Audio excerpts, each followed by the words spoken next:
ఆంధ్రాలో మొన్న కర్నూలులో జరిగినటువంటి బస్సు యాక్సిడెంట్.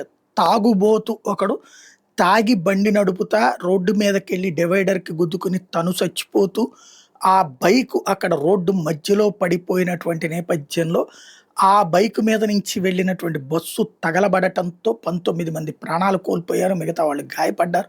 బస్సు తగలబడిపోయింది. దేశమంతా చర్చించుకునే పరిస్థితి అయింది. ప్రపంచమంతా చర్చించుకునే పరిస్థితి అయింది. అలాంటి దానికి కారణమైనటువంటి ఆ బస్సు దగ్ధం తర్వాత కళ్ళు తెరిచినటువంటి రెవెన్యూ దాన్నేమంటారు రవాణా శాఖ భారీ ఎత్తున 2 తెలుగు రాష్ట్రాల్లో గూడా బస్సుల్ని తనిఖీలు చేస్తుంటే ఒకటి కాదు, 2 కాదు అనేక లోపాలు కనబడుతున్నాయి.